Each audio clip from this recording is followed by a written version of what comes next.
Oke, selamat malam. Assalamualaikum warahmatullahi wabarakatuh.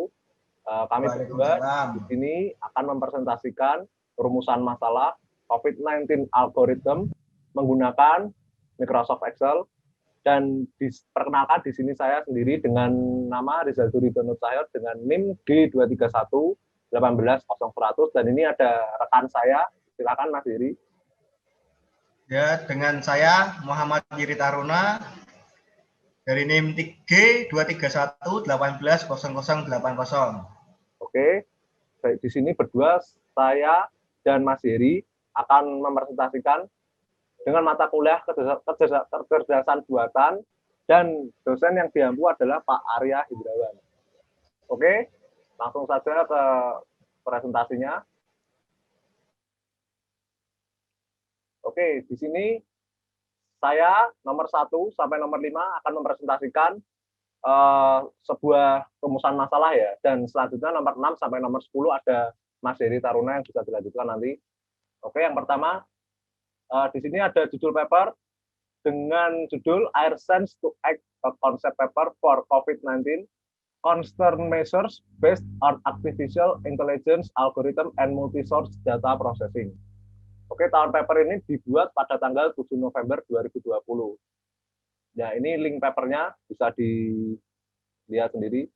Oke, untuk selanjutnya masalah penelitian ini adalah tujuan dari makalah ini untuk mendeskripsikan alat baru yang mendukung institusi dalam pelaksanaannya, tindakan pencegahan yang ditargetkan berdasarkan elemen kuantitatif dan multiskala untuk pertempuran dan pencegahan keadaan darurat seperti pandemi COVID-19 saat ini.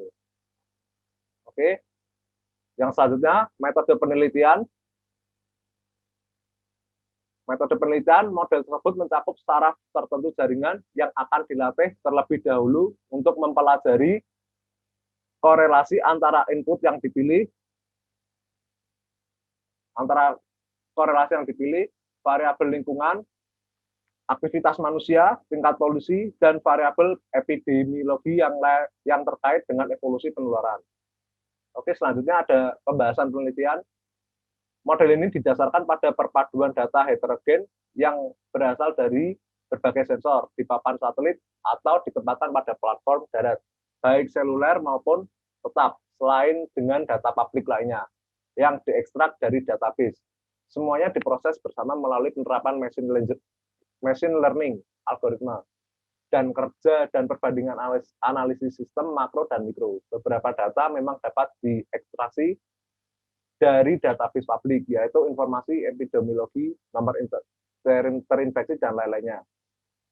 Atau diambil dari citra satelit yang dapat diunduh secara bebas, seperti citra dari Eropa, misi Copernicus, Badan Antariksa atau ESA, karena basis data publik semakin meningkat jumlahnya, dan jenis data setelah keadaan darurat COVID-19 ini. Oke, untuk kesimpulannya, dalam makalah ini kami telah mempresentasikan proyek lintas disiplin AirSense to Act yang bertujuan untuk pembuatan sistem pendukung keputusan untuk aktivasi tindakan pencegahan yang ditargetkan secara tepat waktu dan efektif selama pandemi virus berlangsung. Berdasarkan model yang menggabungkan data dari sumber yang sangat heterogen, termasuk jaringan nirkabel darat dari pemantau debu berbiaya rendah dan data satelit, mulai dari data meteorologi dan polusi hingga penginderaan umum. Ada korelasi antara difusi virus dan konsentrasi NO2 telah dianalisis, dan analisis lebih lanjut akan korelasi antara difusi virus dan PM di udara menjadi fokus utama penyelidikan di masa depan. Oke, selanjutnya untuk nomor 2,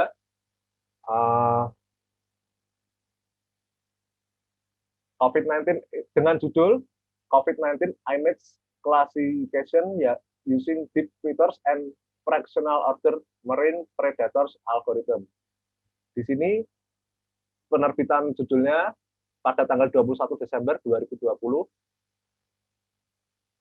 Selanjutnya untuk masalah penelitian, dalam makalah diusulkan pendekatan klasifikasi hybrid yang lebih baik untuk gambar COVID-19 dengan menggabungkan kekuatan CNN menggunakan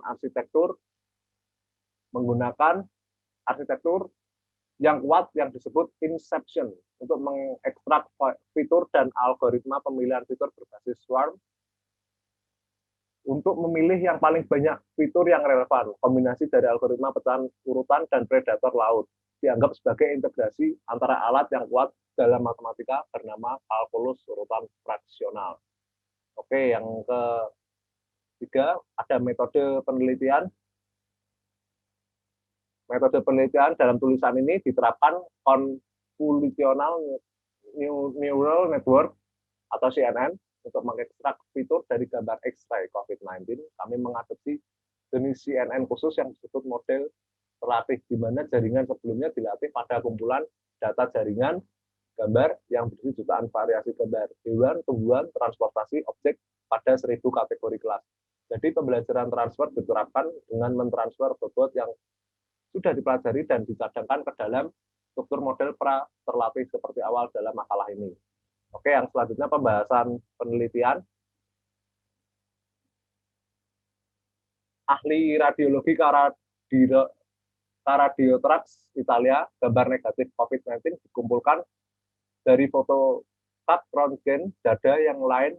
Glenn menerbitkan set data. Seluruh dataset berisi sekitar 200 gambar positif COVID-19 dan 1.675 gambar negatif COVID-19. Dari data yang dikumpulkan, terutama dari retrospektif pasien dari Guangzhou, Pusat Kesehatan Wanita dan Anak-anak di Cina, sedangkan dataset kedua dikumpulkan oleh tim dari peneliti dari Universitas Qatar di Qatar dan Universitas Dhaka di Bangladesh. Oke, bersama dengan kolaborasi dua universitas tersebut dari dokter medis Pakistan dan Malaysia. Selain itu, gambar positif COVID-19 lainnya ditambahkan oleh database komunitas medis dan radiologi intervensional atau SIRM, singkatnya Italia COVID-19. Dataset ini terdiri dari 219 gambar positif COVID-19 dan 1.341 gambar negatif COVID-19.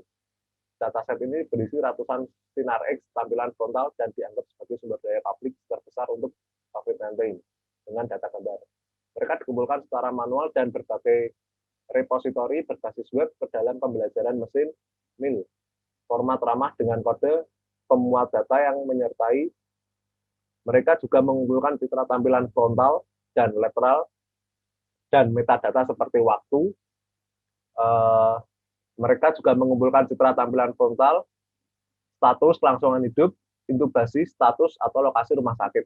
Kedua dataset memiliki kesamaan karakteristik tentang sumber pengumpulan untuk kedua dataset data COVID-19. Dikumpulkan dari pasien usia antara 40 sampai 84 dari kedua jenis kelamin. Oke, untuk kesimpulan penelitian, teknik analisis citra komputasi memainkan peran penting dalam pengobatan dan diagnosis penyakit. Mempertimbangkan penyebaran COVID-19 saat ini, kami yakin bahwa teknik ini dapat diterapkan dengan bantuan komputer untuk mendiagnosis virus ini. Oleh karena itu, dalam makalah ini kami mengusulkan pendekatan klasifikasi hibrida COVID-19 ini disebabkan pada penggunaan jaringan saraf konvolusional yang dalam untuk mengekstraksi fitur dari gambaran COVID-19 ini. Kemudian memfilter fitur yang dihasilkan menggunakan Marine Predators Algorithm, ditingkatkan dengan pecahan-pecahan memesan kalkulus atau FO. Oke. Selanjutnya nomor 3 dengan judul Optimal Policies for a Pandemic, Stochastic Game Approach and a Deep Learning Algorithm. Untuk masalah metode ini diterbitkan pada tanggal 12 Desember 2020. Oke, ini linknya. Oke, untuk masalah penelitian ya. Dalam makalah ini kami mengusulkan model SEIR multiwilayah berdasarkan teori permainan differential stochastic yang bertujuan untuk merumuskan kebijakan daerah yang optimal untuk penyakit menular. Secara khusus kami meningkatkan model SIR epidemi standar dengan mempertimbangkan dan memperhitungkan kebijakan sosial dan kesehatan yang dikeluarkan oleh beberapa perencana wilayah. Peningkatan ini membuat modelnya lebih realistis dan kuat. Oke, selanjutnya ada metode penelitian. Pandemi penyakit coronavirus atau COVID-19 ini membawa dampak yang sangat besar bagi kehidupan kita. Berdasarkan CDC Data Tracker, hingga awal Desember 2020 terdapat lebih dari 15 juta kasus infeksi yang dikonfirmasi dan lebih lebih dari 290.000 kasus kematian di Amerika Serikat. Tak perlu dikatakan, dampak ekonomi juga merupakan bencana besar mengakibatkan pengangguran yang parah, yang belum pernah terjadi sebelumnya, dan kebangkrutan banyak dari restoran atau maupun perusahaan-perusahaan kecil atau UMKM lainnya, dan lain-lain. Dalam model klasik epidemiologi kompartemen, setiap individu diberi label, misalnya rentan, terekspos, menular, dihapus, atau vaksinasi. Urutan label menunjukkan pola aliran antara kompartemen model SAIR, SEIR, dan SIRT. Untuk selanjutnya, kesimpulannya, dalam makalah ini kami mengusulkan model SEIR multiwilayah baru untuk mempelajari kebijakan optimal di bawah pandemi.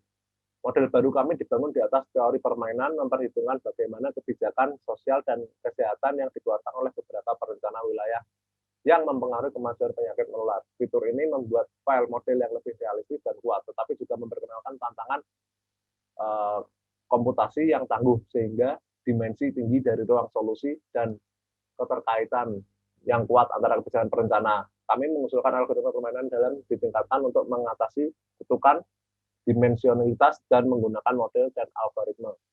Dalam studi kasus pandemi COVID-19, parameter model diperkirakan dari data nyata yang diposting oleh CDC.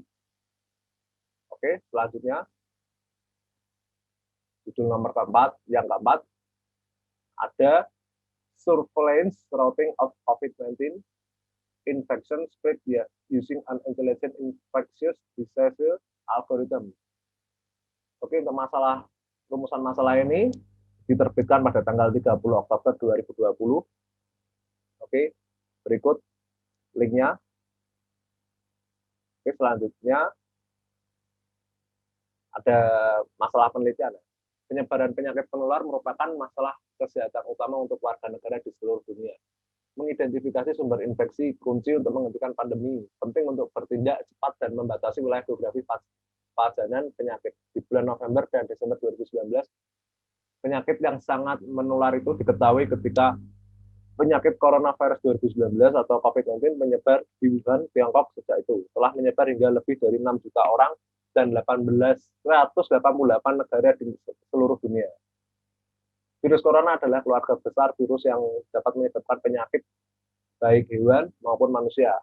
Pada manusia, beberapa virus corona diketahui menyebabkan infeksi kepada saluran pernapasan yang dapat berkisar dari flu biasanya, sehingga penyakit yang lebih serius seperti penyakit sindrom pernapasan timur dan pernapasan akut parah sindroma atau SARS. Dalam kasus COVID-19 ini sangat tepat ekspansinya telah menyebabkan banyak orang terinfeksi di seluruh negara karena kurangnya sumber daya sanitasi yang memadai. Oke, untuk selanjutnya ada metode penelitian. Untuk metode penelitian, ada banyak penelitian tentang penyebaran virus ini menggunakan model simulasi yang memungkinkan untuk memprediksi evolusi dari pandemi dari waktu ke waktu. Namun hanya sedikit karya yang memiliki menganalisis ekspansi spasial. Artikel ini telah dibatasi untuk menunjukkan jumlah infeksi atau kematian oleh wilayah tanpa memberikan informasi relevan yang bisa mengarah pada tindakan yang efektif, seperti penjara lokal atau lainnya.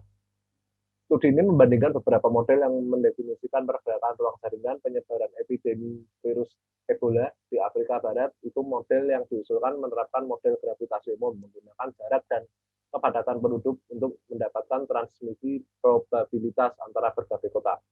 Studi yang dilakukan oleh PUN menggambarkan implementasinya dari sistem otomatis untuk memantau dan mengidentifikasi panas bintik-bintik penularan humanate science virus atau HIV di British Columbia, Kanada. Sistem ini menggunakan database yang berisi lebih dari 32.000 genotype untuk hampir 9.000 penduduk dengan HIV. Sistem pemantauan menerapkan clustering dari data untuk mengekstrak kelompok yang terdiri dari 5 atau lebih individu jarak lognetik. Oke, untuk selanjutnya kesimpulan, dalam karya ini algoritma penyakit menular cerdas IID telah dikembangkan untuk mengidentifikasi infeksi utama sumber titik panas COVID-19 dengan menerapkan means clustering dengan metode SIKU dan fungsi statistik KDI. Algoritma memperkirakan tingkat kelangsungan hidup masing-masing titik panas dengan menerapkan model biaya proporsional dengan tingkatan kelangsungan hidup ini. Prioritas ditetapkan untuk generasi rute ke pusat kesehatan terdekat. Rute perawatan kesehatan ini dihasilkan dengan menerapkan ACO, Evolution dan algoritma TSP. Oke, untuk selanjutnya, judul nomor yang kelima, dengan judul COVID-19 Optimizer Algorithm Modeling and Controlling of Coronavirus Distribution Process. Judul ini diterbitkan pada tanggal 10 Oktober 2020 dengan mengadopsi link di sini, bisa dilihat sendiri. Oke, yang pertama, masalah penelitian. Munculnya novel COVID-19 menjadi penyebab beban berlebih pada sektor kesehatan masyarakat dan tingkat kematian yang tinggi. Prioritas utama adalah menahan epidemi dan mengurangi tingkat infeksi. Sangat penting untuk menekankan untuk memastikan yang ekstrim jarak sosial dari seluruh populasi dan karenanya melambat turun epidemi menyebar. Jadi ada kebutuhan akan file algoritma pengoptimalan yang efisien dan dapat menyelesaikan NPH sebagai tambahan untuk masalah pengoptimalan yang diterapkan. Artikel ini pertama kali mengusulkan algoritma pengoptimal CVA COVID-19 yang baru untuk dibahas hampir semua wilayah yang layak dari masalah pengoptimalan. Oke, yang kedua, ada metode penelitian. Kami mengusulkan 3 skenario untuk metode penelitian ini untuk memecahkan masalah pengoptimalan menggunakan faktor paling efektif dalam proses distribusi, yaitu hasil simulasi menunjukkan salah satu skenario pengendalian mengungguli yang lain, simulasi X bahwa teknik CVF berkinerja terbaik dengan peningkatan hingga 5%, 37%, 53%, dan 59% dibandingkan dengan Volcano Eruption Algorithm, Grey Wolf Optimizer, Particle Swarm Optimization, dan Kinetic Algorithm. Oke, selanjutnya ada pembahasan penelitian. Pada Desember 2019, pihak berwenang Cina memberitahu dunia bahwa virus menyebar dengan cepat di Wuhan. Virus menyebar ke negara lain dengan kasus berlipat ganda dalam beberapa hari. Virus ini disebut Severe Acute Respiratory Syndrome Related Coronavirus atau COVID-19. Dan secara sederhana disebut sebagai coronavirus. Setelah virus ini menyerang paru-paru, setelah beberapa hari terinfeksi, itu dapat memiliki efek yang menghancurkan, memanifestasikan batuk, sakit kepala parah, dan demam tinggi. WHO mengumumkan hal ini wabah COVID-19 harus diperlakukan sebagai pandemi karena penyebarannya yang cepat dan fakta bahwa sebagian besar orang yang terinfeksi tidak kebal terhadapnya. Kata siapa? Pandemi virus corona telah berakhir paling lama ekspansi ekonomi dalam sejarah dunia.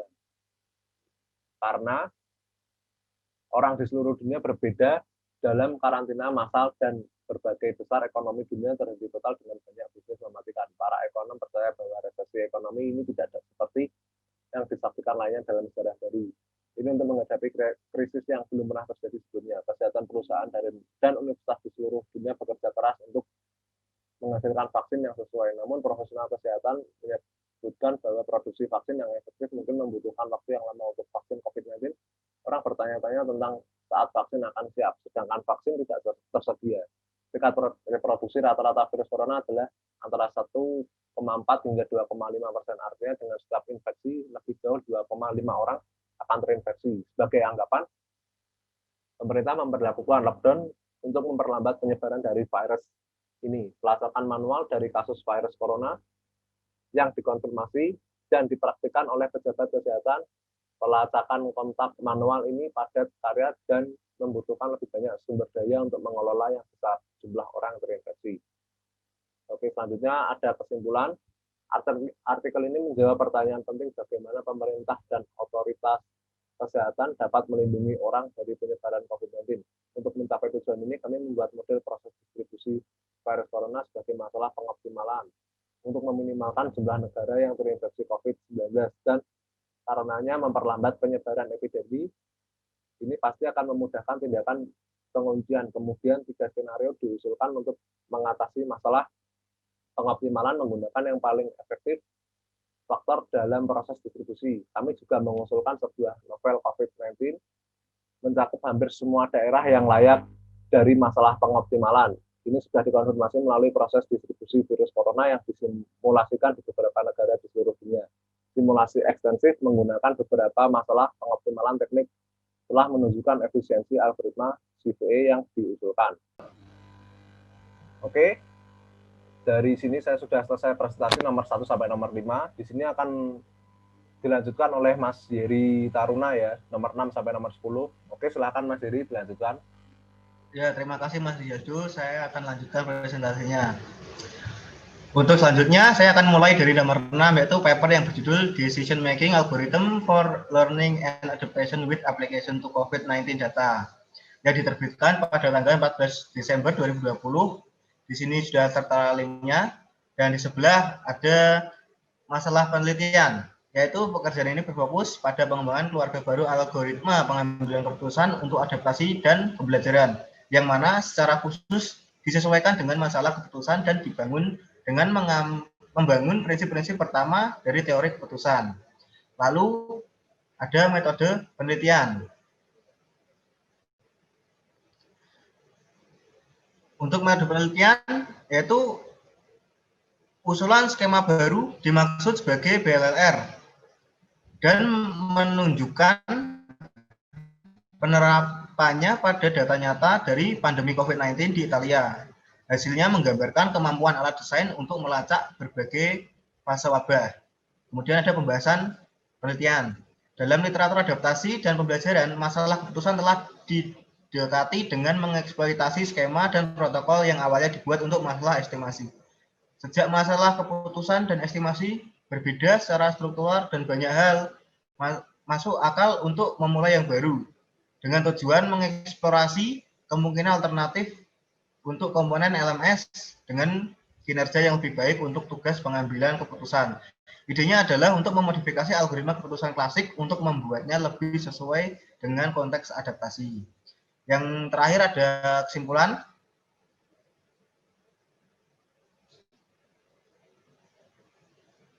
Untuk kesimpulannya, sejalan dengan pertimbangan yang dibuat, selain dari tingkat pertumbuhan positif baru, algoritma BLLR dapat dijalankan pada seri waktu pandemi lainnya, misalnya rawat inap, rasio positif atau diuji individu, dan lain-lain, membuka jalan ke analisis data COVID-19 yang lebih komprehensif. Kemudian, untuk paper selanjutnya, yaitu nomor 7, paper yang berjudul Konspirasi Mesin, The Role of Social Bot During the COVID-19 Infodemic, yang terbit pada 17 Desember 2020. Di sini tertera linknya. Lalu ada masalah penelitian. Masalah penelitiannya yaitu pandemi COVID-19 yang ada di mana-mana juga meningkatkan penyebaran informasi yang salah disebut sebagai infodemik. Alias media sosial menjadi sasaran penempatan bot sosial, yaitu algoritma yang meniru perilaku manusia. Kemampuan mereka untuk memberikan pengaruh pada sosial media dapat dimanfaatkan dengan memperkuat informasi yang salah, rumor, atau teori konspirasi yang mungkin saja berbahaya bagi masyarakat dan penguasaan pandemi. Lalu pembahasan metode penelitian.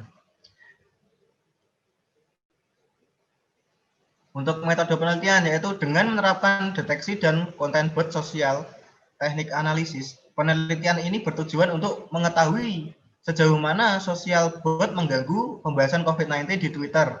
Total 78 dugaan bot terdeteksi dalam sampel 542.345 pengguna. Analisis tersebut mengungkapkan bahwa pengguna mirip bot yang menyebarkan informasi yang salah pada saat yang sama menyelingi berita dari sumber terkenal. Temuan penelitian ini memberikan implikasi bagi meningkatkan deteksi bot dan mengelola potensi ancaman melalui bot sosial selama berlangsung dan di masa depan krisis di masa depan. Untuk pembahasan penelitiannya, untuk menyelidiki lebih lanjut penyebaran informasi yang salah, pendekatan infodemiologis akan dilakukan, di mana idenya dari lapangan adalah untuk mengukur denyut nadi opini politik, perhatian, perilaku, pengetahuan, dan sikap, melacak apa yang orang lakukan dan tulis di internet. Secara keseluruhan, data dari crowd selama periode waktu 27 Februari hingga 20 Mei 2020 dengan menerapkan perayap Java yang dikembangkan sendiri menggunakan perpustakaan Twitter dan menyimpan dalam file database MySQL. Secara umum, 3 proses penyerapan terpisah dilakukan karena relevan baru, hashtag, dan istilah muncul dalam wacana publik seiring berjalannya waktu. Misalnya, setelah coronavirus mendapat nama resmi oleh WHO pada bulan Februari, proses perayapan pertama melacak istilah berikut: coronavirus, NCOV 2019, Wuhan coronavirus, Wuhan virus, coronavirus outbreak, nCoV 2020, dan coronavirus Cina untuk mengambil set data yang andal. Perayapan data kedua dan ketiga dilakukan dengan melacak tweet menggunakan setidaknya salah satu istilah COVID-19, COVID-19, COVID-19, SARS-CoV-2, COVID, CoV, Corona, Corona Jerman, COVID-19-DE, Corona Apokalips, dan sebagainya. Data ketiga berisi istilah-istilah khusus, sangat populer di tweet bahasa Jerman. Akhirnya ketiga kumpulan data yang dirayapi digabungkan dan duplikat telah dihapus. Yang mewakili dasar untuk penelitian ini menghasilkan total 542.345 pengguna membuat 3.052.030 tweet, terdiri dari pengguna dan fitur. Yang terakhir,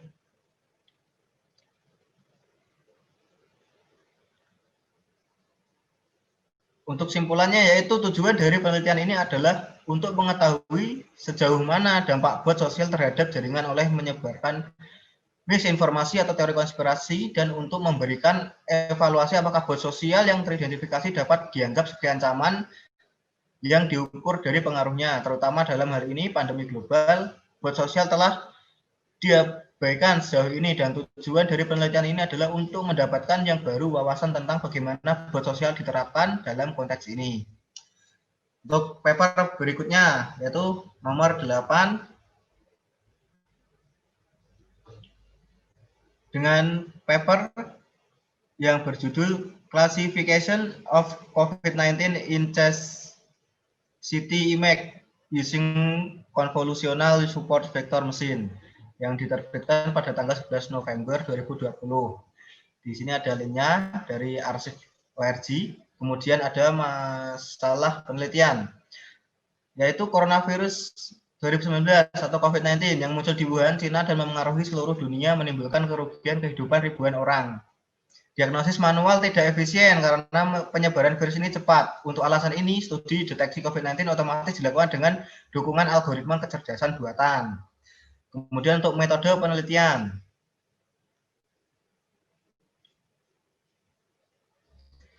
metode penelitian yang digunakan dalam penelitian ini disajikan model pembelajaran mendalam yang mendeteksi kasus COVID-19 dengan kinerja tinggi. Itu metode yang diusulkan didefinisikan sebagai mesin vektor dukungan konvolusional atau CSVM, dan dapat secara otomatis mengklasifikasikan gambar komput tomografi atau CT. Berbeda dengan convolutional neural network CNN dilatih dengan metode pembelajaran transfer. Model CSVM dilatih dengan awal.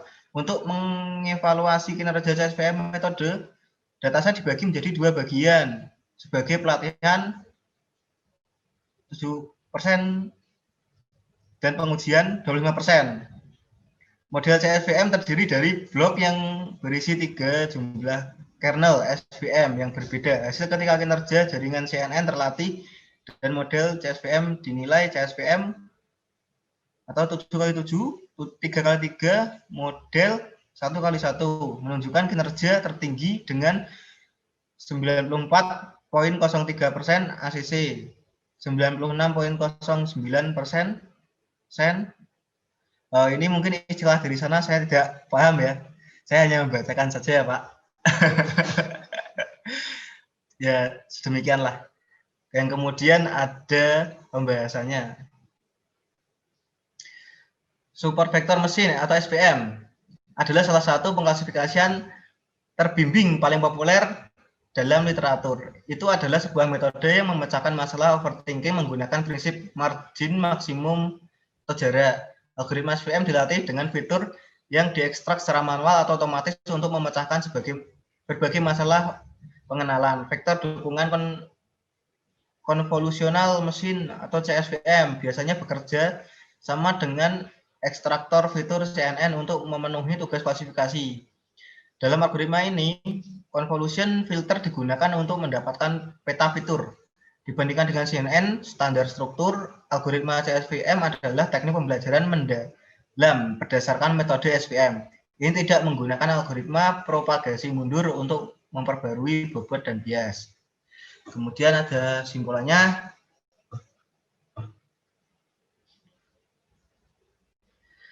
Metode yang diusulkan lebih efektif daripada metode lainnya. Itu telah dibuktikan dalam percobaan yang dilakukan untuk menjadi inspirasi untuk memerangi COVID dan untuk studi di masa depan. Kemudian untuk paper yang selanjutnya.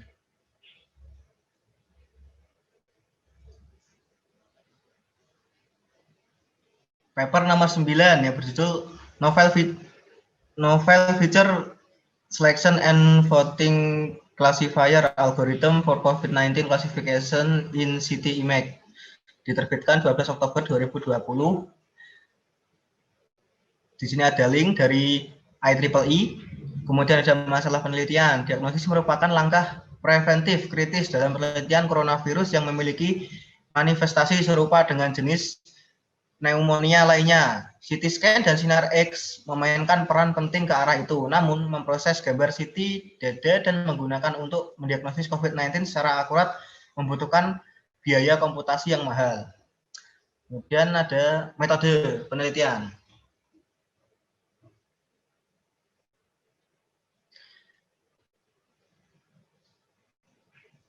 Artikel ini mengusulkan dua algoritma pengoptimalan untuk pemilihan fitur dan klasifikasi COVID-19. Kerangka yang diusulkan memiliki 3 fase bertingkat. Pertama, fitur diekstraksi dari CT scan menggunakan convolutional neural network atau CNN bernama AlexNet. Kedua, algoritma pemilihan fitur yang diusulkan Guide Well Optimization Algorithm atau Guide WOA berbasis Stochastic Fractal Search atau SFS, kemudian diterapkan dengan menyeimbangkan fitur yang dipilih. Akhirnya pengklasifikasi pemungutan suara yang diusulkan dipandu WOA berdasarkan partikel swarm optimization atau PSO, menggabungkan prediksi pengklasifikasian yang berbeda untuk memilih kelas yang paling banyak dipilih. Di sini ada pembahasan penelitian. Pengumpulan data dianggap sebagai langkah pertama dan utama dalam aplikasi COVID-19. Baru-baru ini telah dilaporkan bahwa beberapa pekerjaan pengumpulan data telah dilakukan pada COVID-19. Penulisan telah menggunakan 2 kumpulan data untuk menerapkan paradigma yang diusulkan. Yang pertama adalah dataset COVID-19 yang mana memiliki 334 gambar CT yang berisi temuan klinis COVID-19. Sedangkan yang kedua adalah dataset non-COVID-19 itu memiliki tambahan 794 gambar CT dengan kasus klinis yang tidak ada COVID-19. Gambar pada contoh menunjukkan sampel COVID-19 dan kasus non-COVID-19. Gambar dikumpulkan dari artikel COVID-19 dari medRxiv, bioRxiv, NIJM, JMA, dan Lancet. CT yang mengandung kelainan COVID-19 dipilih dengan membaca keterangan gambar di koran. Semua gambar pasien dalam set data adalah gambar axial multi-detector computerized tomography atau MDCT, resolusi tinggi. Gambar aksial menunjukkan kekeruhan kaca tanah yang tersebar bilateral dengan ruang udara konsolidasi, terutama segmen posterior lobus paru-paru bagian bawah dengan distribusi perifer dan subpleural. Gambar pneumonia atipikal yang disebabkan oleh COVID-19 yang secara klinis dibuktikan dengan polymerase chain reaction atau PCR. PCR adalah proses yang mereplikasi segmen kecil DNA sejumlah besar terkadang untuk membuat sampel yang cukup untuk analisis. Kemudian kesimpulannya,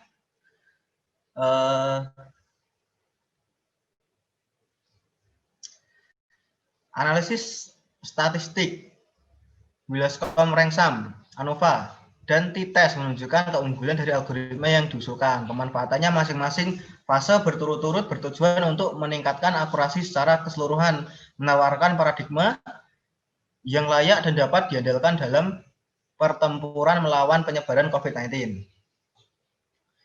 Nah, sekarang yang terakhir, nomor 10.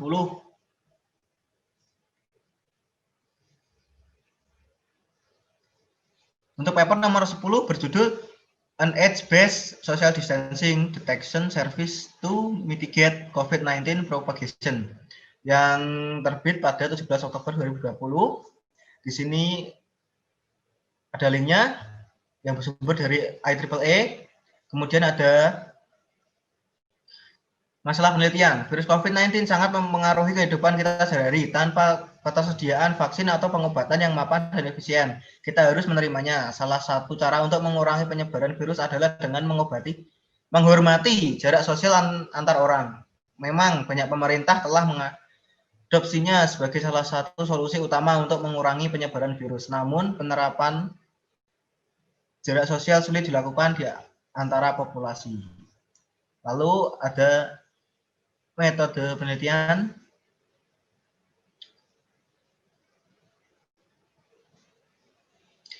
Untuk metode penelitian pada artikel ini kami mengusulkan untuk menggabungkan teknologi IoT dan multi-access edge computing atau MEC. Untuk membangun layanan itu memeriksa dan memperingatkan orang secara hampir real time jika mereka tidak mempraktikkan jarak sosial. Layanan yang diusulkan terdiri dari aplikasi klien sisi terpasang pada ponsel cerdas pengguna yang secara berkala mengirimkan koordinat GPS ke server jarak jauh yang berada di tepi jaringan, yaitu di MEC. Server jarak jauh menggunakan algoritma lokal untuk mendeteksi dan memperingatkan pengguna yang tidak mempraktikkan jarak sosial. Layanan yang diusulkan menghormati privasi dan anonimitas dengan menyembunyikan identitas pengguna dan mampu memperingatkan pengguna hampir secara real time berkat penggunaan MEC. Kemudian untuk pembahasan penelitian, seperti yang dinyatakan sebelumnya, layanan deteksi jarak sosial yang diusulkan terdiri dari aplikasi klien dan aplikasi server. Sisi klien aplikasi ini sangat sederhana, terdiri terhubung ke server jauh atau di tepi dan mengirimkan koordinat GPS secara berkala. Bagian paling cerdas layanan ini berada di sisi server yang menggunakan GPS yang diterima koordinat pengguna untuk menghitung jarak dan menghasilkan pesan peringatan jika dianggap tepat. Algoritma yang diusulkan untuk dijalankan di server ditampilkan sebagai algoritma 1. Kami membedakan 3 langkah seperti yang digambarkan pada gambar. 1. Pengumpulan semua koordinat GPS pengguna yang terhubung ke server, yaitu di bawah jangkauannya. Yang kedua, penghitungan jarak antar pengguna pada basis pair by pair. Untuk yang ketiga, deteksi pengguna yang tidak menghormati ambang jarak dan pembuatan pesan peringatan. Kemudian, untuk kesimpulan, dalam artikel ini memperkenalkan deteksi jarak sosial baru layanan yang berjalan di tepi jaringan. Ini bertujuan untuk mendeteksi dalam waktu dekat jika orang tidak menghormati minimum jarak yang direkomendasikan untuk menghindari kontaminasi dan karenanya mengurangi penyebaran COVID-19. Skema kami bergantung sistem MEC ITSI yang dapat diskalakan, yang memastikan komunikasi latensi rendah dan karenanya menjamin reaksi yang hampir seketika. Di selain itu, skema yang diusulkan memastikan privasi pengguna karena no informasi pribadi diperlukan untuk menjalankan layanan. Untuk menunjukkan kelayakan skema kami mengevaluasi perilakunya menggunakan kumpulan data nyata dari orang-orang seluler juga prototipe berdasarkan platform OAI. Hasil yang diperoleh menunjukkan efisiensi skema kami dalam memberi tahu pengguna hampir secara nyata, yaitu mengenai jarak minimum untuk Hormati terlepas dari perilaku mobilitas pengguna dalam atau luar ruangan. Nah, sekian presentasi untuk nomor 10. Nomor 6 dan sampai nomor 10. Wes. Wes. Oke, dari 10 penelitian, menurut kami berdua yang baik penelitiannya yang menurut saya dan Mas Heri baik adalah yang nomor 7 ini dengan judul Konspirasi Mesin, The Role of Social Bots During the COVID-19 Infodemic. Jadi yang ingin saya tambahkan adalah meminimalisir hoax yang terjadi di masyarakat yang dikarenakan banyak pengaruh media sosial, nggak cuma dari WhatsApp, Line, Twitter, Telegram, dan lain-lainnya. Dan untuk itu, Satgas COVID-19 dan pihak Kominfo IT-nya harus mengedukasi kepada masyarakat untuk tetap waspada terhadap berita hoax tersebut. Dan kalau bisa meminimalisir data yang masuk dari luar negeri masuk ke Indonesia. Jadi harus dipilah dan dipilih dulu. Karena sangat berbahaya sekali kalau tidak dipilih seperti itu. Karena masyarakat Indonesia masih memiliki pemikiran yang sangat awam. Jadi ya seperti itulah, menerima berita yang sangat mentah langsung diterima. Mungkin Mas Heri ada yang mau ditambahkan? Silakan. Ya, mungkin ada sedikit benar kata dari Mas Jado, masyarakat kita masih gampang terpengaruh, terutama orang-orang tua ya, yang baru memegang internet atau baru berselancar internet, terutama bapak atau ibu yang biasanya bergabung pada forum tertentu, grup WhatsApp atau sebagainya, biasanya gampang sekali tersebar hoax di forum-forum itu dan mereka mempercayainya. Ya, menurut saya itu sih Mas. Oke. Langsung sudah selesai nomor 7 ini, kayaknya menarik ya Mas. Langsung ditutup saja. Ya. Terima kasih. Sekian presentasi dari kami berdua. Saya Muhammad Yeri Taruna dan teman saya Rizaldo Rito Nur Cahyo. Kami pamit undur diri. Mohon maaf apabila salah kata dalam pengucapan, tutur kata kita salah, mohon dimaafkan dan dimaklumi. Kami pamit. Wabillahi taufiq wal hidayah. Wassalamualaikum warahmatullahi wabarakatuh. Waalaikumsalam warahmatullahi wabarakatuh. Salam Muhammad. Salam.